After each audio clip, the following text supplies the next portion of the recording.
Good morning, everyone. Is my mic working? Yeah. A few announcements before we begin. Today's flowers, abundant flowers, were given by two people in the congregation. First, by Charlie Marie for her muse and grandmother, Rosemary Frances Branham, who is past but ever present everywhere. And Shep Abbott, in loving memory of his brother, George Wynne Abbott. There's an order form, I think, in your order of service if you'd like to order Easter plants for the sanctuary. Or you can contact Christine in the office by email or phone. The last date to order Easter flowers is April 2nd. We hope you'll stick around after the service for lunch. There's a free lunch in the vestry, which is down that hall, down the stairs, and straight ahead. Should be good. It's our first lunch from Heidi, our new cook, so we're looking forward to that. There are so many activities coming up as the weather warms up. Please read the Friday email that Christine sends on Friday afternoons. If you're not on that email list, you can contact any of us and we'll make sure you get on it so you receive it. I can't read it all out here, but here are a few highlights. On Monday, Shep Abbott will be leading a bell ringing here at 5 o'clock to welcome in the spring equinox, when the days will finally outstrip the nights. Monday at 5 here at the church. The book group meets on Thursday, March 22nd. It's a big book, so I hope you've started it, but you don't really have to have finished it to come to the book group. Sometimes I just go and hear about the book before I even read it, and it's lots of fun company. 10:30 in the historical room, which is the door over on that side. A workshop run by Reverend Janet and Karen Peterson entitled Hindsight, Humor, and Hope. Who, me, an elder? I think the title pretty much says volumes about what that workshop's going to be about. Yuck, getting old. 6 Wednesdays at noon, starting on April 5th. You can sign up with Christine in the church office or see Janet, Karen, whatever you like. The April socks and underwear drive is getting warmed up, let's say, getting prepared, and they're seeking helpers. So please speak to Holly Tangway, if she could wave, and Kate Ruzecki, whom I don't see. If you're able to help out, small amount, large amount, any amount. They're looking for people to pitch in. The Lectio Divina, the Lenten practice that Janet has been running for a few weeks, will be running for, I think, 2 more weeks. It's on Thursday mornings at 10, and it's on Zoom or it's live, and that's also meeting in the historical room. The Lectio Divina is taking a text, sacred or not, a poem, any kind of reading that Janet selects, and doing sort of a meditation and discussion around that text. It's a wonderful practice. I've been doing that this year and really enjoying it. And that, thank goodness, is it. Thank you.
morning.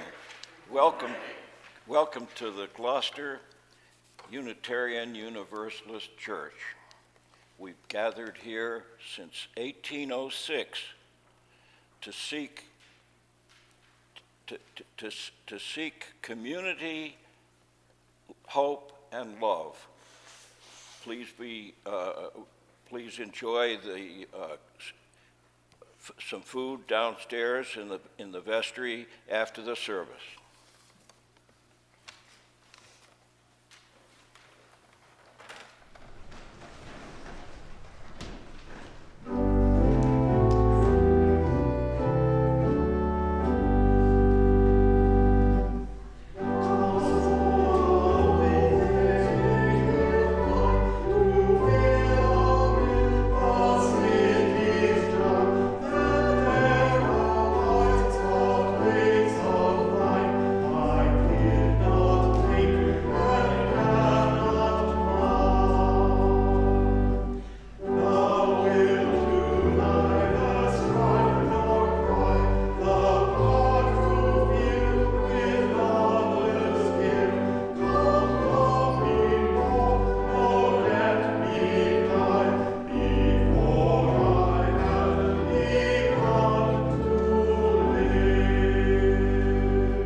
The call to worship this morning is by Jacob Trapp.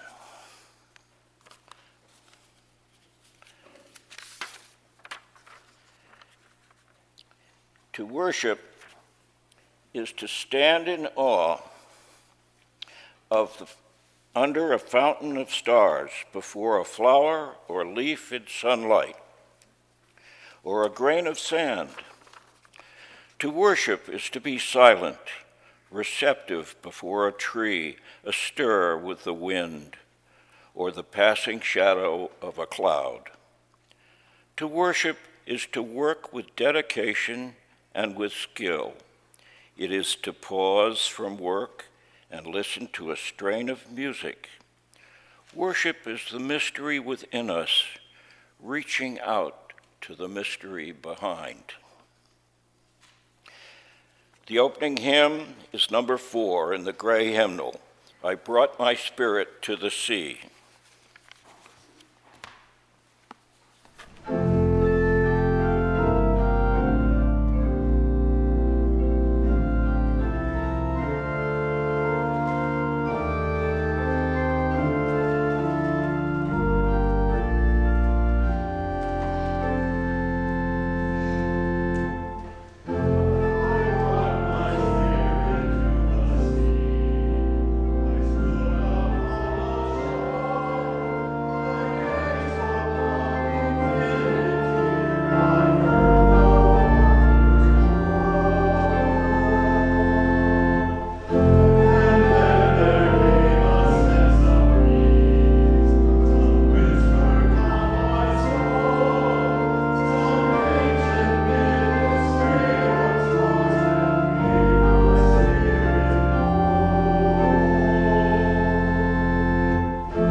As we light our chalice, I request the people who are watching from their home have a chalice with them and follow as long as we are lighting ours.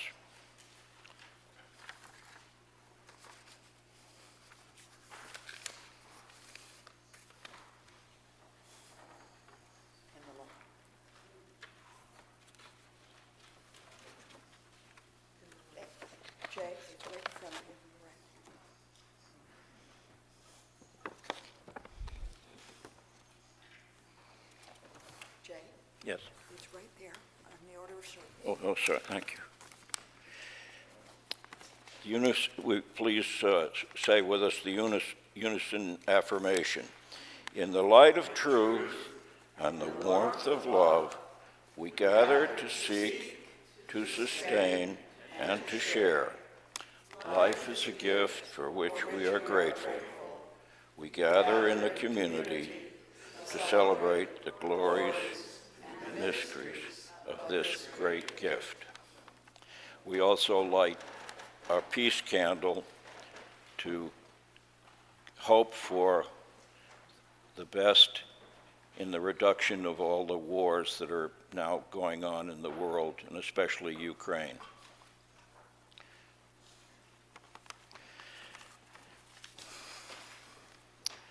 When I was building my house in East Gloucester, it was 23 years ago, I had a friend who was coming by and looking at the progress, and it was on the old Wanson farm barn, which had burned down 36 years ago.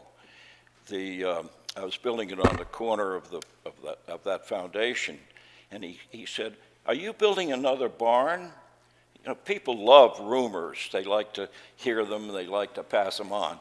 And I said, just for a little fun, I said, "No, this is going to be a church." The Pantheistic Existentialist Church of East Gloucester. And he said, "What's that mean?" And I said, "Well, pantheism really means that God is everywhere. It's not a personal God. It's in the movement of the cosmos. It's in the gravity, the forces of nature, molecular movements, and existentialism just means what exists. It's a not acknowledgement of reality." And he walked away shaking his head. 2 days later, my dear friend Peggy Sibley, Mern's mother, who also had been watching the progress, she came by walking her dog, and she said, "Oh, Jay," with a twinkle in her eye, "Oh, Jay, I understand you're building a church. Can I be your first parishioner?" I was overjoyed with that. Okay, the story. Now, let's see. The prayer and meditation is the last stanza of the Chambered Nautilus by Oliver William Holmes. Let's see. The outgrown shell. Build thee more stately mansions, O my soul, as the swift seasons roll. Leave thy low vaulted past.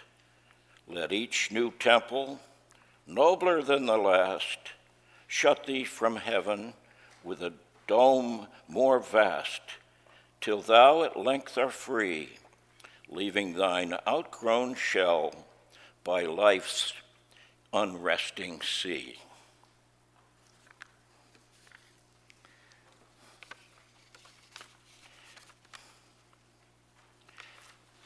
Okay, prayer and meditation. The prayer and meditation. I'm a little confused here, looking for the prayer.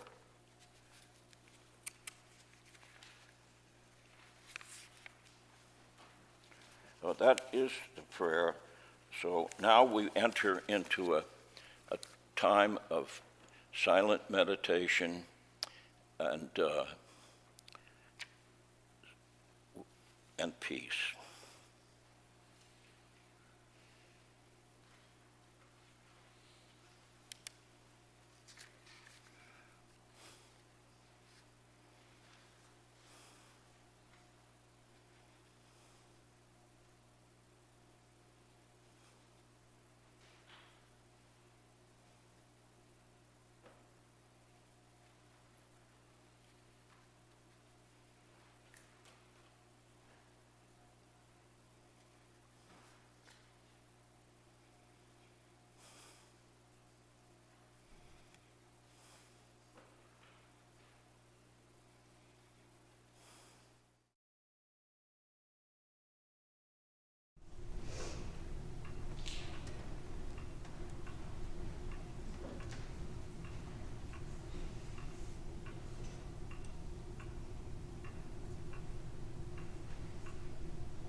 The responsive reading is number 664 in the gray hymnal.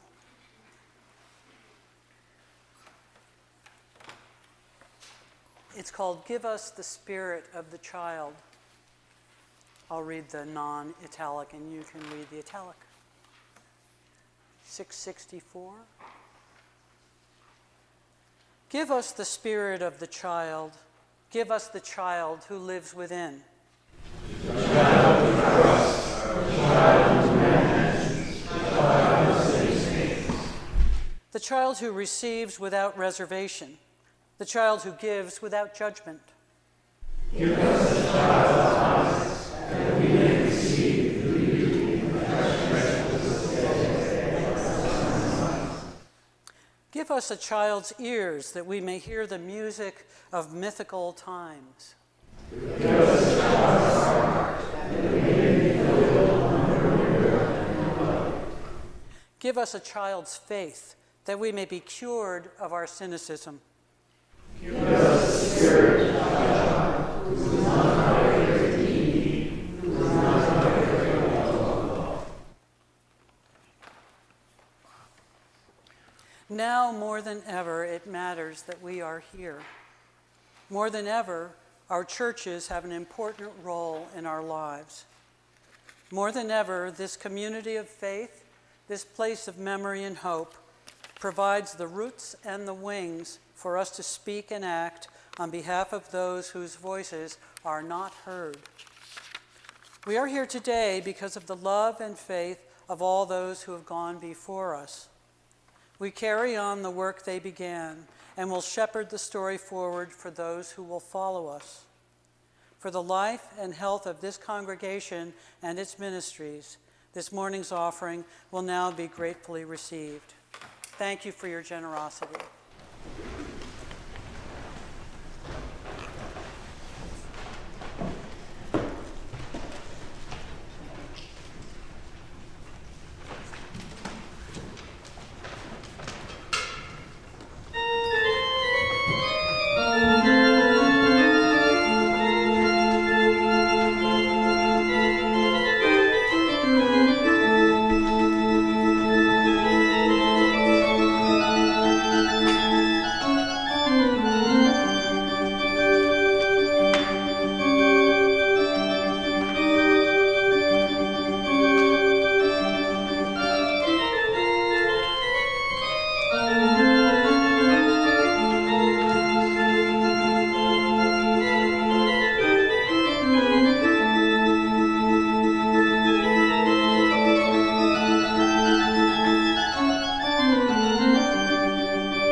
This reading is by Ralph Waldo Emerson.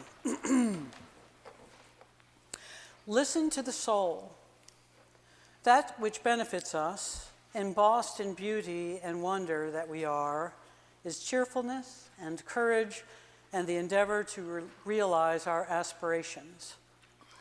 Shall not the heart, which has received so much, trust the power by which it lives? May it not exit other leadings and listen to the soul that has guided it so gently and taught it so much, secure that the future will be worthy of the past?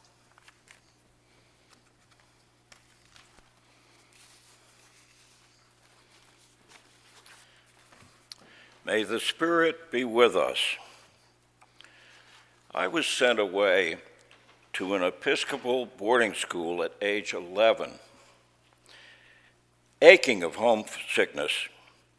We had evensong every day and morning service on Sunday. I was confirmed, and early on, I was put in the Acolytes Guild. My first service, an evensong service, I pulled down the everlasting light, which was hanging from a chain in the center of the chapel, and I lit the candle lighter from that, put the everlasting light back up there, and went over to the altar and lit the candles very nicely. And after the service, I reversed the procedure. I put out the altar candles. Nobody else was in the chapel. I put out the altar candles. I went back over. I was confused, and I went over, and in a misguided attempt at thoroughness, I extinguished the everlasting flame.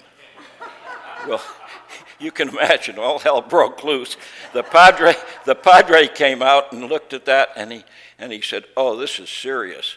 And they couldn't just relight the candle. They had to call the bishop in Worcester, and he sent his deacon over with 2 lanterns in case one of them went out on the trip over there, and they relit from that lantern, they relit the candle, so there was continuity from the entire thing. It was very much like in the Old Testament, where Moses insists that the fire at the temple continues to burn. Well, anyway, naturally they kicked me out of the Acolyte Guild, and later they kicked me out of the whole school for mischievous behavior.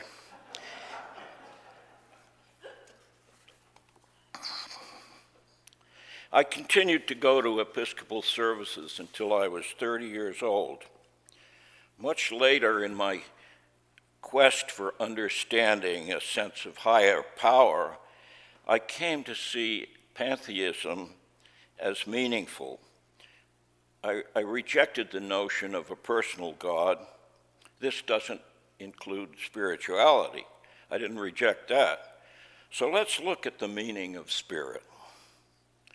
The derivation of the word spirit is from the Latin spiritus, breath, breathing in and out.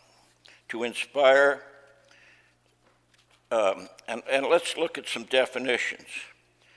The principle of conscious life, the vitality in animal life, animating the body or mediating between the body and the soul.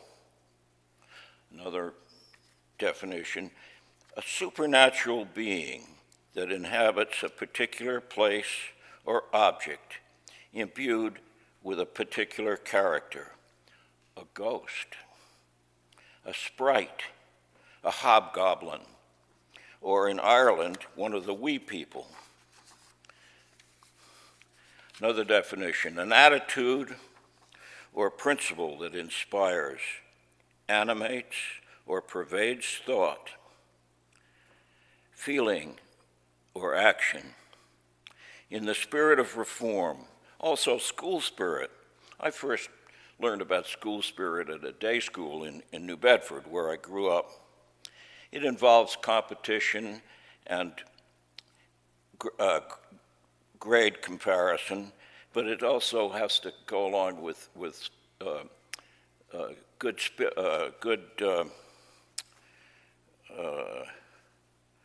sportsmanship. Another definition, the divine influence is an agency working, the human heart, love. Esprit de corps, a vigorous sense of membership in one's group. I felt this most strongly when I was in the military. Leadership by motivation instead of following orders. A sense of looking out for my fellow men and excellence of performance. Sure, you have to have and follow orders for a mission to succeed, but without spirited motivation, it can fail. How do we recognize aspects of spirit in our daily lives, our desires, our aspirations?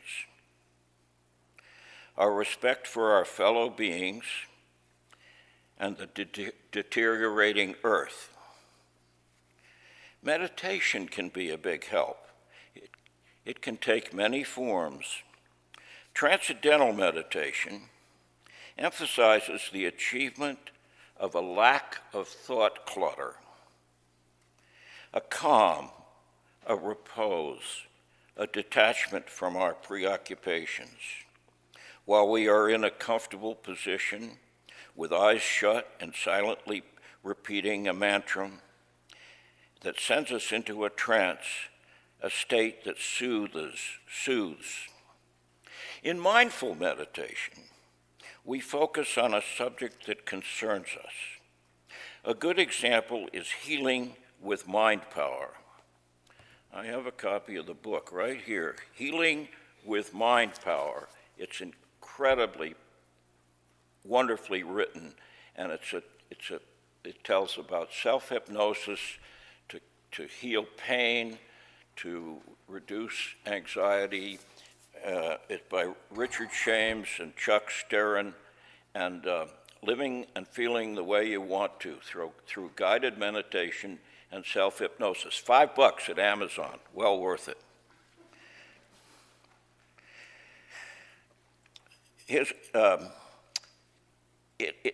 It's very useful if you're facing a dental procedure that you're anxious about, say a root canal or an extraction. Compose a mantra of your own using only positive words. I will be relaxed. I will be comfortable. I will enjoy the experience. My gum will be numb. Imagine that you're in the most comfortable place, a serene scene, and repeat the mantra several times a day, several days before the dental procedure. Your dentist will be amazed. Now back to the recognition of spirituality in our aspirations. My wife, Sarah, has been studying the Torah for over 4 years and passes on salient precepts to me. One of the most significant is the concept that we cannot have ascendance without descendance. This is not about heaven and hell. This is about being and doing the best we can in all respects. Respecting our fellows and our fragile world, we must acknowledge our shortcomings and our losses, as well as unbounding joy and successes. Keeping a journal is a great help with this. We must know our depression, anxiety, fear, and addictions. Then and only then can we get to the elevated state of oneness that can bring happiness and fulfillment. We see the similar approach in Buddhism, and of course we live that as Unitarian Universalists. As he got older, Carl Jung made an important distinction between religion and spirituality. He felt that any religious practice that referred to a God that had dominion over our lives took away our ability to be responsible for ourselves. It took away that element of the collective unconscious that was innate to our soul. Freud was hung up on the repression of sexuality. Jung, in his work and writings, emphasized that we must not suppress spirituality. Here are Jung's words. It is important to have a secret, a premonition of things unknown. It fills life with something impersonal, a numinosity, a magical realization. A person who has never experienced that has missed something important. He must sense that he lives in a world which in some respect is mysterious, that things happen and can be experienced which remain inexplicable. Only then is life whole. I'm going to read this again. It fills life. It is important to have a secret, a premonition of things unknown. It fills life with something impersonal, a numinosity, a magical realization. A person who has never experienced that has missed something important. He must sense that he lives in a world which in some respects is mysterious, that things happen and can be experienced which remain inexplicable. Only then is life whole. As a designer craftsman, I have honed the skills of woodworking as well as I could, respecting the material and putting my heart into the effort. Commissions require a further step, the understanding of how the client feels about the project. It's a collaboration. I've had some strange commissions in my life, but the most interesting was one that I got when I was touring the south coast of Portugal, and I was having a drink at a bar in a hotel that was being built by the J. Arthur Rank Corporation. They were also in real estate. And the two architects that were doing the project were grousing about the fact they couldn't find a figurehead for their nightclub. They wanted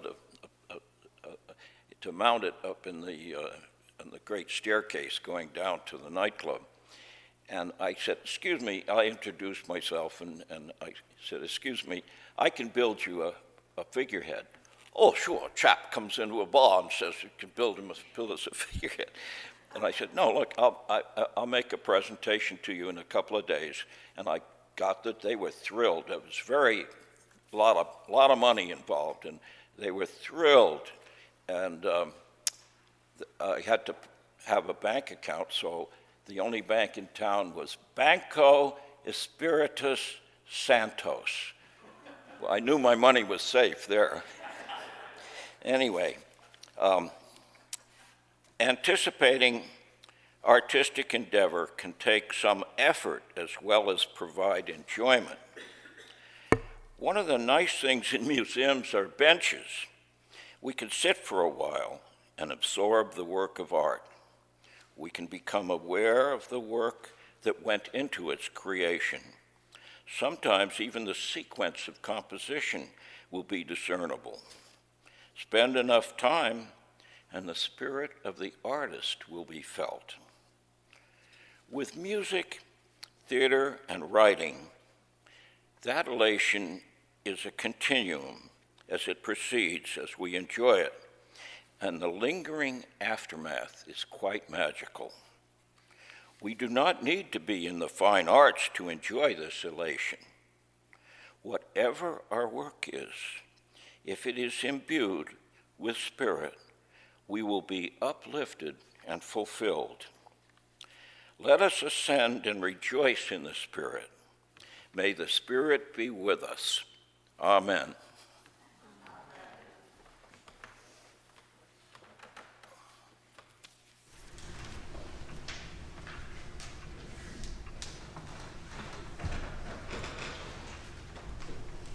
Now, we'll read the unison prayer, which you'll find in your order of worship.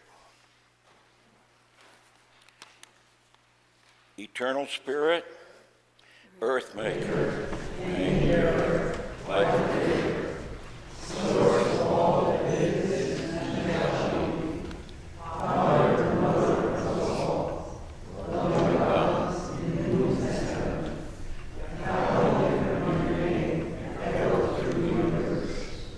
The way of justice we follow thy people's world, and heaven and will be done by all created beings. Your commonwealth, peace, and freedom, sustain our hope and on earth.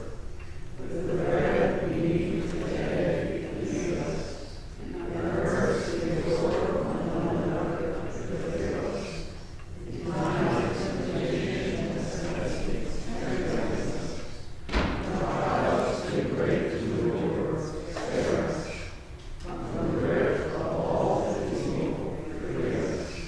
For we remain the glory of the power and the love, now and forever. Amen. Our closing hymn is number 345 in the gray hymnal. With joy we claim the glowing light.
The benediction is 961 in the gray hymnal, May Sarton.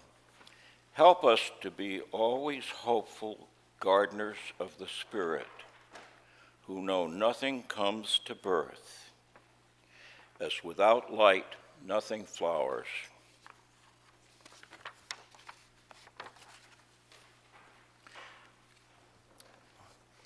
As we extinguish the chalice, we will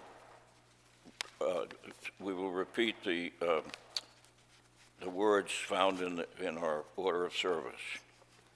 We extinguish this flame, but not the light of truth, the warmth of community, or the fire of commitment. These we carry in our hearts until we are together again.